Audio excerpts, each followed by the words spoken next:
Hi guys, this is Aussie C here, speaking to you now. Nice to see you all again. I've been off the blogs a bit because it's been dissertation time, but I've been thinking up things, and I've decided that this week it will be the subject will be offensiveness in comedy. Where does it start? Well, to begin with, I'm just going to give you a list of comedians off the top of my head I think are really good. I appreciate Bill Bailey, Ross Noble, George Carlin, Bill Hicks, Richard Pryor, Harry Hill. That's a list, and that's a bunch of fairly different comedians, and they all do fairly different things. Bill Bailey does sort of wacky things with his instruments and crazy ideas, looking a bit like a Klingon motivational speaker. Ross Noble's just a mad Geordie with a fantastic imagination. George Carlin talks about sort of serious political subjects and really hits the nail on the head most of the time, as did Bill Hicks. In fact, it seems to be a thread with Americans that they tend to talk about political comedy a lot more. And we don't, funnily enough. And the person that does is one person I can remember as being Ben Elton, and everyone just seems to hate him, although he was popular for some people. So I think some of his stuff was funny, but that's by the by. The thing that prompted this was it was Frankie Boyle and his comments regarding Jordan, Katie Price, I suppose we should call her now, her son, who I believe has either got severe Asperger's or Down syndrome. So it was a case of attacking his mental health. Now, Frankie Boyle, I think, is actually a fairly funny man, and maybe if his jokes were said by a southerner, maybe they wouldn't be as funny, but when he's describing sort of, life in Glasgow, he's very funny, but he does choose to push the boundaries a little bit. And then it was, I can't believe, Channel 4 broadcast this filth, this was so offensive. And I think the way I see offence in comedy, everyone's offended by this, and then there was the whole Andy Gray sexism thing, which has happened a couple of weeks ago, maybe about a month ago now, about the comment made by Andy Gray concerning some lady sportswoman. Probably get in trouble just calling her a lady sportswoman, but that's by the by. Hey, living on the edge, man. What is offence? How do we measure what you can say and what you can't say? I think I brought this up in the human rights and equality video that I made maybe 2 months ago. I think the line is that as long as the person who the joke is directed to can say, I don't agree with this, I think that's fine myself. But if you are, I personally, I have a brother who is actually affected with Asperger's, not severely, but he does have mental health problems, and people who've been with him would probably, if you met him at 5 minutes in, you'd start to notice he wasn't quite normal. But he's a good lad, and I love him dearly. But he does have these strange autistic quirks, a bit like Rain. If you watch the film Rain Man, you'll probably know what I'm talking about. And it's kind of that sort of thing, but not as bad. But it's not being aware. There are some people who've got far more intense and, dark and horrible, disturbing problems, mental health problems, to the point where they might not even be aware of their own existence. And to take the mick out of them I don't think is on. That's personally it. And but the rest of his material, as far as I know, is just, not standard targets. And that's the point about comedy, is that it has to have targets. There has to be an exaggeration. George Carlin actually has a piece of routine about what makes comedy is that at one point there always has to be an exaggeration of the truth. I mean, normal joke is some normal subject extended by a little flight of fancy that takes it off into being something funny and silly, and the rest of the time, if it's that sort of very pretentious my family did this and this and this, and it's usually it's just you had to know them kind of comedy. That's not really, I think that's never been funny myself.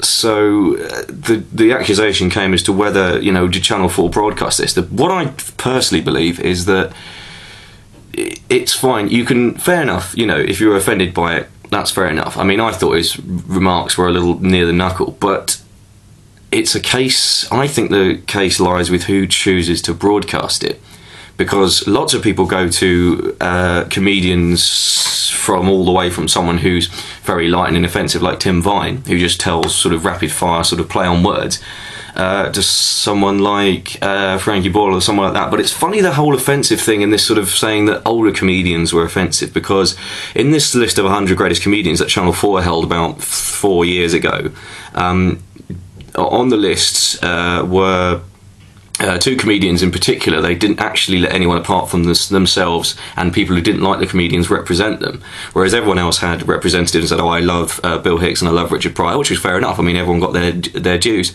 But all that they allowed people, say like Bernard Manning and Jim Davidson, to name two, all they did was got people who didn't like their comedy and said, oh, they're just offensive, old and racist and horrible and obsolete. The fact that it was all sort of everything that has been is obsolete and everything that is now is great, whereas actually some people might find what Frankie Boyle said, it would be more offensive than anything that Bernard Manning said about you know, black people or gay people or anyone who falls under, say, a minority category. But the fact of the matter is that some of them, they had good jokes. Well, I think they had some good jokes when they were not talking about that. I mean, the timing was usually brilliant. And it's funny, but in America it seems there's a very different attitude, especially when you look at somebody like Chris Rock. Chris Rock has a whole sketch, a whole piece of material that's essentially, I'm going to say the word because otherwise, well, it's called the nigger sketch, and it is all about how people under that name give black people a bad name.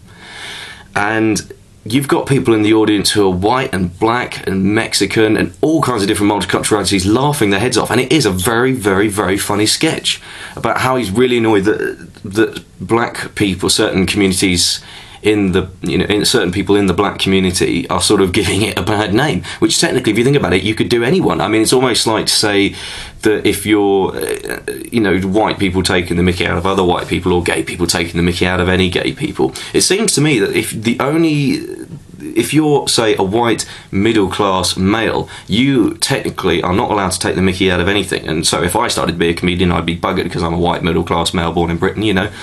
Seems to be, you know, nearly one of the worst places to be now. So, yeah, what do you do?